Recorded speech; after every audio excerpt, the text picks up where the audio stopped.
25th day of July 2023. Thank you for your valuable company tonight on this third day of the week. We are so glad that you've made time for us. Welcome to the broadcast. You're watching EBN Prime Edition. We are coming to you live from Kenya's capital. We've got quite a lot in store for you tonight. Raila Odinga addressed the international press, had something to say about the Azimio demonstrations, as well as the state of the nation. Aside from that, we'll also be taking a look at what is happening across various counties. My name is Cynthia Nanjala. Let's get started with the day's top stories. The tax burden is unbearable. It's no longer a party issue. It is a Kenyan issue. I fear for my country, Raila Odinga says as he reveals flopped mediation efforts by Tanzania's President Samia Suluhu Hassan. Kenya National Commission for Human Rights decries brutal police brutality during Azimio's demonstrations. President William Ruto promises the manufacturing of 200,000 electric motorcycles by end of 2024 so as to boost the border sector.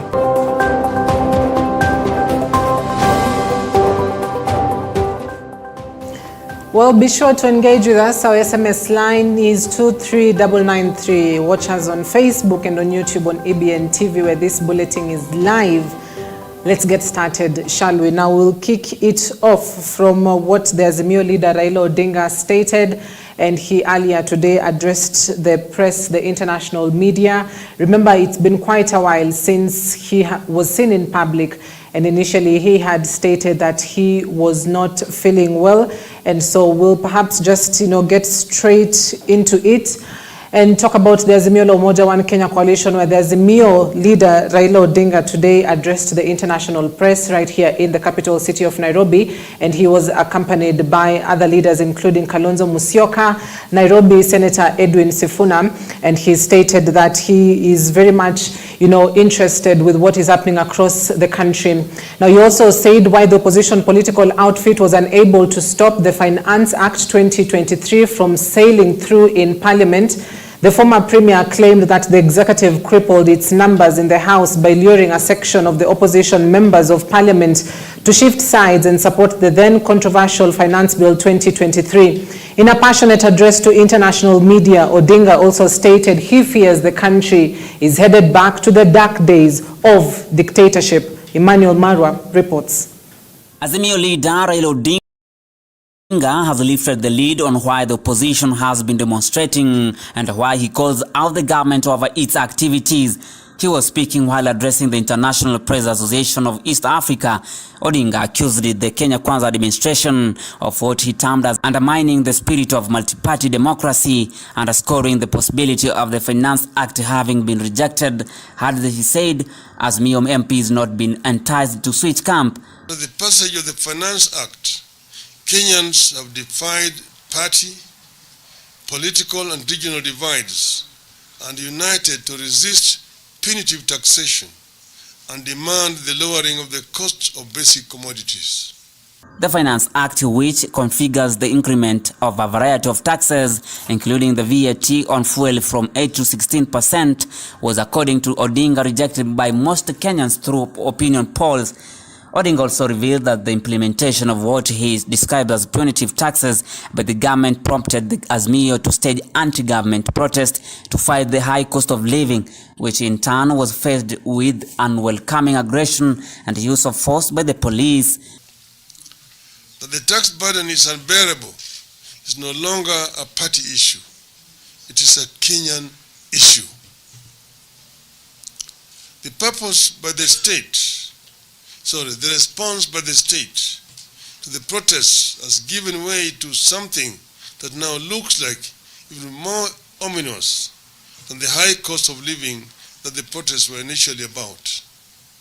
In his address to the International Press Association of East Africa, Odinga claimed that both police and hired goons are trailing, arresting and shooting people using unmarked vehicles or vehicles registered in foreign number plates.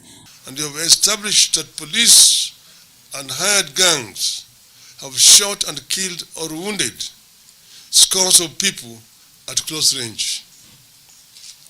Some have been shot from the back as they fled or in a position of surrender. The shots have been aimed at the vital organs and the delicate parts of the victims, like the stomach, the spine, the heart, the chest, and the head. All the victims have been unarmed. The Finance Act was recently suspended by the High Court after a petition filed by Busia Senator Okiya Omtatah on the implementation of some section containing it. The Court of Appeal upheld the suspension. Raila Odinga has also claimed the country is slowly heading back to the dark days of dictatorship under the current regime headed by President William Ruto. The opposition chief said the consistent anti-government protests against the heavy taxation and the high cost of living have revealed the dark sides of the police service, whom he accused of ethnic profiling, brutality, and extrajudicial killings. The futile attempts by Tanzania President Samia Suluhu to iron out the differences between him and President William Ruto. Odinga revealed that his was despite President Ruto inviting his Tanzania counterpart to resolve the stalemate between the Azimio la Umoja Coalition and Kenya Kwanza Alliance. The President from Tanzania came here 2 weeks ago at the invitation of President Ruto to mediate, and she was kept waiting, not from our side. We were available, but the other side was not available. This is the first public appearance of the ODM leader since last week Monday, after being a no-show during the weekly anti-government last week. The former Prime Minister had stated that he was ill and that is why he could not be seen in public, contrary to the other demonstration. Azimio also announced the suspension of the Wednesday protests, saying they will hold a vigil instead to mourn those who lost their lives during the protest. Emmanuel Marwa, reporting for EBN TV, Nairobi. Thanks, Marwa, for that report. The Kenya Kwanza team in the bipartisan talks have urged their counterparts in the Azimio la Umoja coalition to resume dialogue to resolve the sticky issues between the two opposing sides. The team led by co-chair George Murugara, the Tharaka Member of Parliament, insisted that the talks, having a snag for months now, were not dissolved but the protests staged by the opposition. The Kenya Kwanza Brigade told their counterparts led by the Rieda Member of Parliament Otiende Amolo to confirm their willingness to resume talks. Murugara maintained that the reconstitution of the IEBC will be top agenda on the table during talks. Murugara said a number of wards and constituencies are currently unrepresented because of the vacancy at the commission.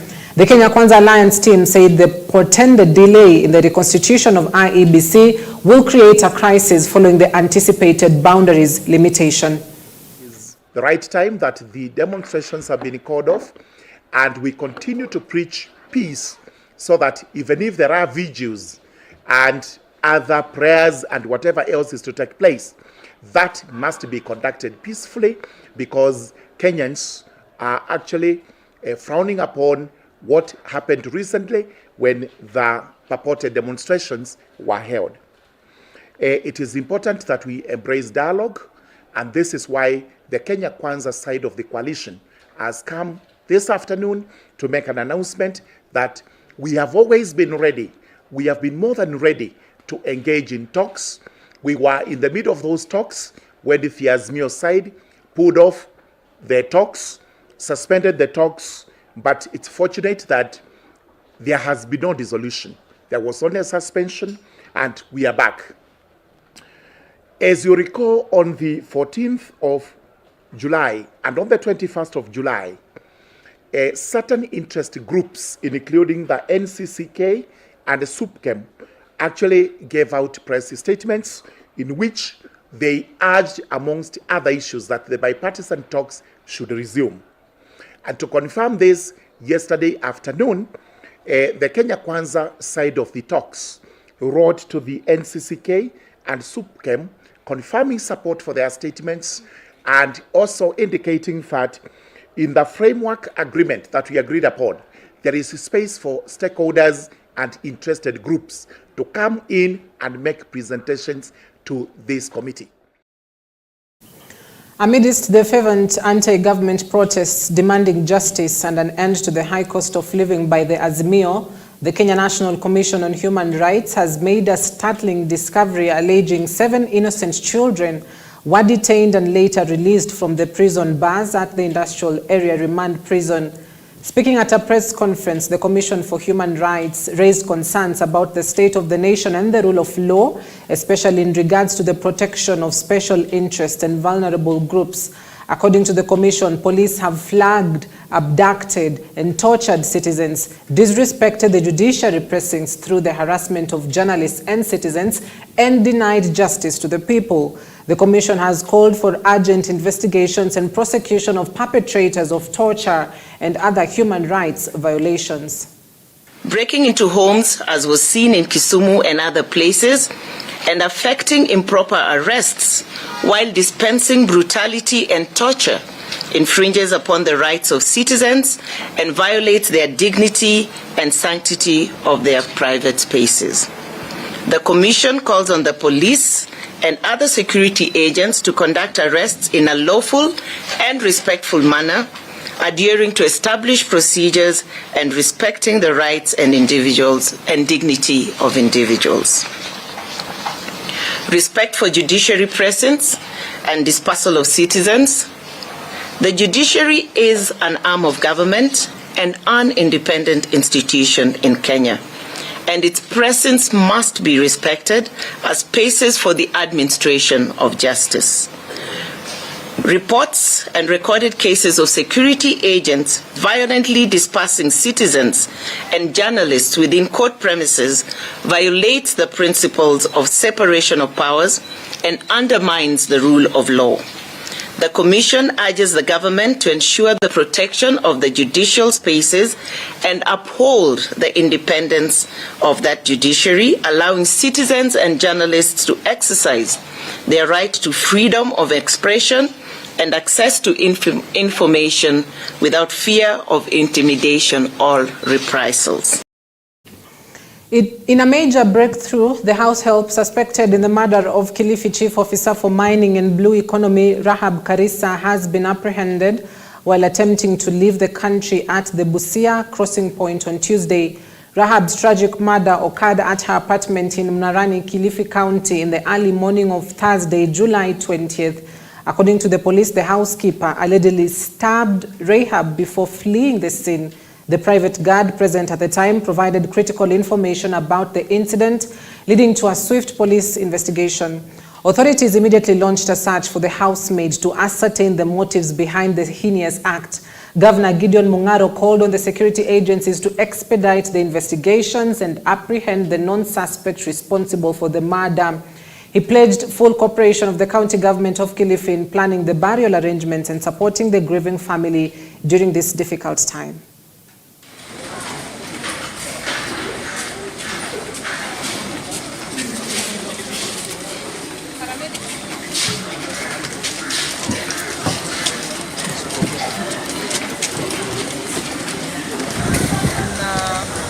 Crime imefanyika na tuliweza kuwasili, na tulipowasili tulipata kuona kwamba mfanyakazi ama was chief officer wa county government of Kilifi aliweza kupoteza maisha yake kutokana na kujeruhiwa na mfanyakazi wake wa nyumba.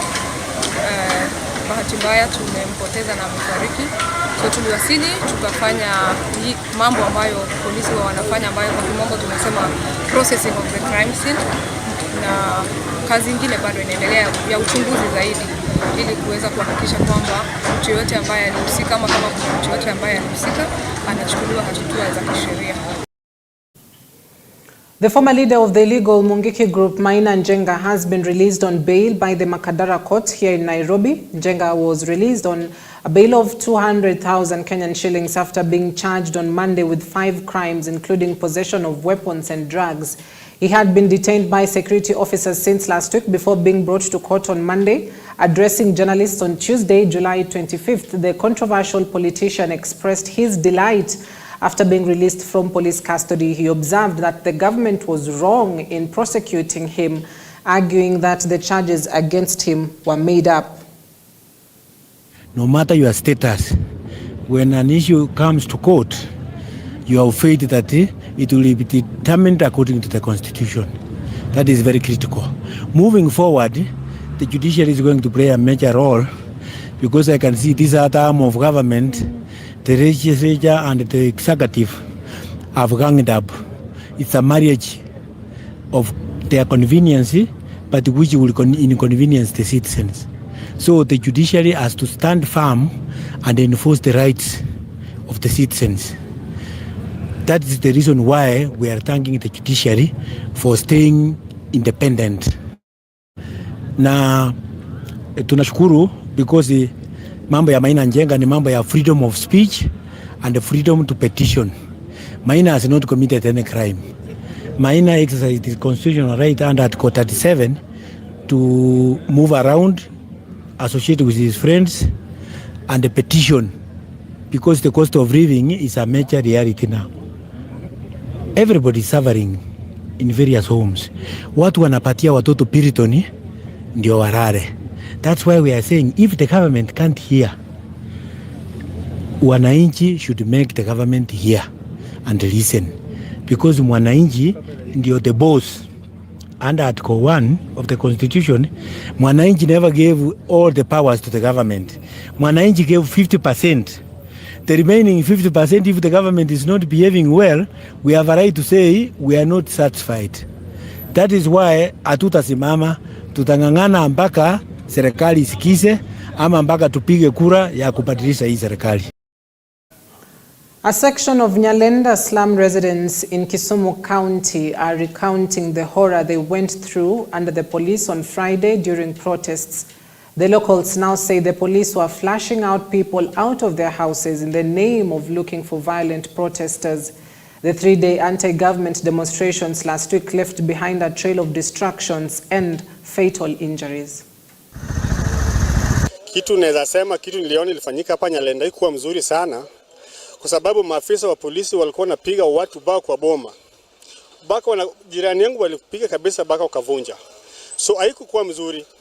Juu hata kukiwa na simu waliona kubeba simu yako wanakupiga, wanakunyang'anya simu na wanapasua hiyo simu. Viongozi wetu kama wanaweza kuweza wakae chini waongee kwa sababu kitu ilitendeka hapa haikuwa kitu mzuri. Hii maandamano tuandamane tu polepole. Sio maandamano ile ya kupiga watu, kupiga vijana, wanaumiza vijana, watu wanakuwa na injuries, life bullets napiga. Sasa naomba kama tunaandamana, tuandamane tu polepole. Sio maandamano ya vita, maandamano ya kupigana, watu wanaumia, wanatoa vijana kwa nyumba wanapiga. Inafaa wasitumie nguvu mingi sana kwetu katika kwetu hapa wananchi. Manake walituumiza sana, watoto waliumia, wamama waliumia mpaka tukashindwa ni shida gani tena.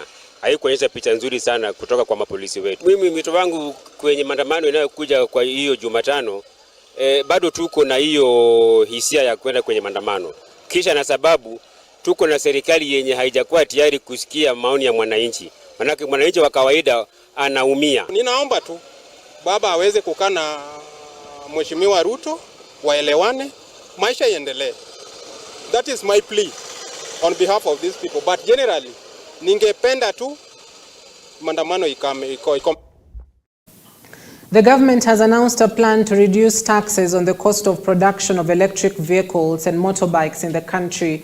President William Ruto, who spoke on Tuesday after visiting Rome Park Motorcycle Assembly Plant, said his administration was focused on increasing the production of e-motorbikes, from the current 2,000 to 200,000 by the end of 2024. As part of the plan to cut costs on production of electronic vehicles and motorbikes, the head of state said the Finance Act, as proposed by the Kenya Kwanza regime, had a plan to reduce key taxes in order to bring down the cost of production and market price. The president said the government had put measures to remove value-added tax VAT on spare parts and batteries, as well as on all charging equipment for the e-bikes. Tumeweka mpango maalum katika budget yetu ili kusaidia mpango huu wa bodaboda. Nia yangu na nia ya serikali ni kuhakikisha ya kwamba kati ya shilingi bilioni 1 inapatikana kila siku. Tunataka pesa zingine ziongezeke, karibu milioni 400 kila siku iende kwa mfuko ya bodaboda. Tunataka kutumia sekta ya bodaboda kuzalisha ajira. Kwa sasa hivi tuko na pikipiki ambazo zinatumia stima kama zile zinatengenezwa hapa, haifiki 2000 Kenya. Tunataka sasa kupanua kutoka pikipiki kati ya around 2000, tunataka kufikia mwaka ujao, ile mpango tumeweka, tunataka tuwe na bodaboda kama hizi kufikia mapema mwaka ujao. In fact, by the end of next year, tunataka tuwe na pikipiki 200,000 ambazo zitakuwa zinatumia stima. The government has launched an operation to flush out bandits from Kamologon Forest in Elgeyo Marakwet County. In a statement on Tuesday, Interior Cabinet Secretary Professor Kithure Kindiki said that any person found within the forest will be treated as a suspect of banditry. The government is also constructing the Tangul Kamologon Keren Road to ease transport and communication. Kindiki also announced that Elgeyo Marakwet and West Pokot County Governors Wesley Rotich and Simon Kachapin are engaged in peace talks. The forest has been an infamous hiding den for cattle rustlers due to its thickness and inaccessibility. Hii madharau tu inaendelea tu Kenya hii. Kama hii ya wezi wa ng'ombe, madharau kidogo kidogo, lakini wameanza kuona we are not, sisi hatuko kwa mchezo. Sisi hatuko kwa michezo. Hata wale wa kuandamana na kuvunja maduka. Wiki 2 zilizopita tuliambia maafisa wetu, ebu ngojeni kwanza tuone kama hao watu wanaweza fanya maandamano ya amani. Tukangojea kama masaa 2 kutoka asubuhi saa 2, saa 4, saa 5. Katika hiyo masaa 3 ile uharibifu ilikuwa imefanyika Kenya hii ilikuwa ya ajabu. Barabara ambayo imejengwa na kodi ya Wakenya ikaharibiwa. Supermarkets za watu zikaharibiwa. Watoto wetu wakanajisiwa. Wengine wakadungwa na visu.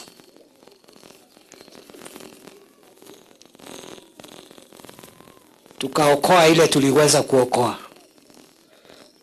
Last week wakafanya ingine kama hiyo. Sababu wakasema tutarudi tena. Tukawaambia msikuje. Wakati wamejaribu last week wakasema kwanza tunakuja siku 3. Wakati wanakuja kuanza hiyo kisirani saa 11 wakakuta tulikuja saa 7 ya usiku. Tunawangojea. Hiyo siku 3 wameona chamtamkuna. Wameona chamtamkuna. And these problems that we have in Kenya originated from 1960s. Uhuru has been a president and he messed up Kenya totally, especially economically. And today they want William Ruto to fix Kenya in less than 9 months. How can you fix a mess of 60 years in 9 months? We want to request them to give our president space wasaidie Kenya. Kenya ilikuwa mstuni. William Ruto ametuleta kwa highway. Tukafika highway, hii wakora want to take us back uko jangwani when we just wanted to take off. We want to request them wapatie rais nafasi afanye kazi. A section of students from Mumias West and Butere constituencies in Kakamega County have been compelled to discontinue their studies due to jiga infestations, lack of books and other issues affecting their nutrition at school. At Shitsitswi and Buyoka Primary School in Butere constituency in Kakamega County, some students have had to stop going to school after jiggers attacked them. Education stakeholders in the area assert that this infestation issue has led to poor academic performances in schools, urging the local leaders to take responsibility in addressing the infrastructure challenges in some of these institutions. Tatizo la funza ni kero kwa hili shule kwa sababu kuna wanafunzi karibu 25 ambao wanasumbuliwa na hili tatizo. Funza wamesababisha masomo ya hawa watoto kuwa shida sababu hawawezi kuja shuleni kila siku kwa yale maumivu ambayo wanapata. tunajaribu kuelimisha wazazi wao kuhusu usafi, kwa sababu tunajua kwamba uchafu ndio unasababisha funza kushika hawa wanafunzi. Kwa hivyo tumeendelea kutafuta wazazi kutoka kwa maboma tukiwaelimisha, na tunashirikiana na madaktari wetu kutoka hospitali ya Shititwi dispensary ambao wanajaribu kuhakikisha kwamba kuna usafi kwa maboma. Shule yetu ina changamoto, madarasa yetu mkiona ni ya udongo, na sana sana tunajua kwamba funza wanazaana kwa vumbi, na hii shida ya madarasa ya udongo ndio imechangia wanafunzi wengi kuwa na funza miguuni na hata mikononi, kwa sababu mara nyingi wanaketi chini sakafuni, madawati ni chache. Kwa hivyo vumbi inasababisha wanashikwa na funza sana. Rudia tena kwa wakati mwingine tunapoendelea kupata dawa kutokana na hili shirika au serikali pia ikitusaidia kupata dawa. Ninapoongea kuhusu wanafunzi wangu kuathirika na funza, hakika ni jambo ambalo limetutatiza sana. Kwa mfano, mwaka jana mwezi wa 7 kuna mtoto alishindwa hata kutembea kufika shuleni, maana funza zilikuwa zimemwathiri hadi kwenye mapaja. Kwa hivyo safari ya kutembea kuja shule ilimshinda, na kwa hivyo akaamua kubaki nyumbani. Juhudi zetu kujaribu kumtembelea hazikufua dafu, kwa sababu mama alituambia hana uwezo wa kumlipia pikipiki, hana uwezo wa kumleta shule, na hivyo mwanafunzi amesalia nyumbani kwa sababu ya kuathiriwa na funza. Lack of security in the Napetet area in Lodwar has been contributed to by young people getting involved in the use of drugs. Speaking in Lodwar, the chairperson of the Napetet Professional Association, Michael Logos, says that most of the young people are robbing citizens and even causing murder every now and then. In addition, he says that many children do not go to school, which has contributed to the increased cases in the use of narcotics and theft in Lodwar. However, Logos has asked the police commander to ensure that the poachers and those involved in the drug trade are arrested in that particular area. We are facing insecurity in Napetet. From the Kawalese that has the prosopis and the forest, now we have a number of unemployed people. Vijana wamejiingiza kwa dawa ya mihadarati. Vijana wetu hawana kazi. Now we live in Napetet, a state where that used to be very peaceful, an estate that now we don't sleep well. We have lost life recently, that all of us know. So it is my challenge to the police force of Lodwar that the insecurity in Napetet is becoming a thorn, that we need you to improve the security measures in Napetet. We cannot continue to lose more people while we have a police post in Lodwar. So it is my challenge to the police force, the insecurity sector, that please take Napetet as a concern that we are bringing to you, and we'll knock on your door and tell you what are the challenges that we are facing. 3 people lost their lives while 4 others sustained serious injuries as a result of a tragic accident that occurred in Stima area along the Narok Mai Mahiu Road. The incident that happened on Tuesday morning involved 4 trucks. According to Jared Marando, the Narok East Police Commander, a truck traveling from Mai Mahiu to Narok tried to overtake another truck, and unfortunately it collided head-on. As a result, the impact caused the truck driver to lose consciousness and caused the vehicle to leave the road and hit the wheels of another truck that was heading towards Narok. The bodies of the deceased were transferred to the mortuary at the Narok Referral Hospital, while the injured received treatment at the facility.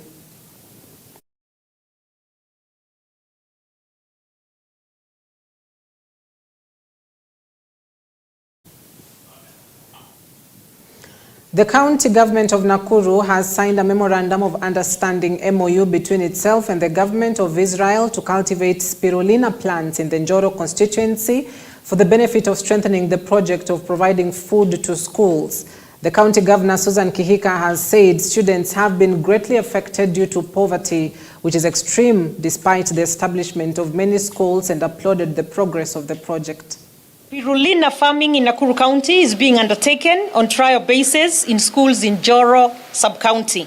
In that meeting, we explored ways through which the Israeli government can help complement this initiative, not only in terms of providing food for the ECD pupils, but to also help improve the dietary component of the program through farming of spirulina.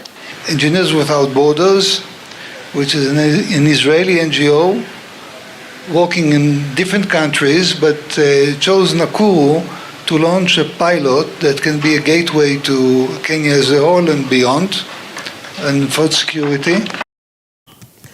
An environmental protection organization had signed an agreement with the Olgulului Grazing Group in Kajiado County. The members of the grazing group are taking care of grass and other plants in order to reduce carbon emissions in the environment in the area. The group will receive 37 million shillings every year and will be required to protect and feed livestock in such a way that the plants will not completely disappear from the land, even if they are required not to cut down trees. The whole idea around soil carbon projects is they take carbon out of the air and they put it into the ground, and the more carbon that's in the ground, the more moisture is stored and the healthier the vegetation. And we have only hope that we could have gotten here earlier. But the sooner we start, the faster we see progress, and so today is a fantastic, momentous day. Na sisi tunahimiza sana sana wafugaji.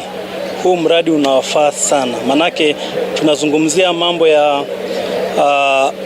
kuhakikisha kwamba watu wanalisha ng'ombe jinsi ambayo inafaa, kuhakikisha kwamba kuna nyasi ya kutosha. Tuangalie hii bill ambayo iko in the parliament. Inaweza kuja ikawa ni mahali ambayo inaweza tokea vibaya. Kwa sababu unakuta watu wanatengeneza huko Nairobi na ile kazi ambayo inafanyika ni hapa. Unakuta hapa around 40 to 20, unaweza sikia eti hapo ndio mtu anachukua ambaye itakuwa, lakini kwa wale watu ambao wameona, tunaona iko sawa. Ukatanaji wa miti imeleta madhara mingi sana kwa ardhi, na tumekubaliana na carbon kwamba tutaotesha miti na tutaitunza yale ambayo yapo. You know, the more you conserve, the more utapata carbon, and the more you get also profit on your carbon credit, kwa sababu unalipwa kulingana na vile umetunza mazingira yako. Tufunga mazingira yetu, hatutakata miti, tutaotesha. The accumulation of this drought all the time imekuwa shida kwetu. Kwa hivyo hata kama hii ndio itakuja kupunguza mambo ya kiangazi, itakuwa ni jambo la maana. On that note, from Kajiado County, we want to wrap our bulletin this evening, but thank you for your company. I hope that you're up to date with what is making headlines across the country. Now, please note, on Morning Live tomorrow at 7 a.m. to 8:30 a.m., I'll be having a conversation with a mental health officer, Lillian Mwende, on the effects, psychological effects of demonstrations. We'll talk about the economic effects of it, the social effects of it, financial effects of it, political effects of it. But what about the psychological part? You and I, what do we need to know that after every demonstration, something changes in our mind? What is that? Those are some of the questions that we'll be answering tomorrow in the morning at 7 a.m. to 8:30 a.m. on Morning Live. My name is Cynthia Nanjala. Let me wrap it up, lest I speak my own things again. Good night.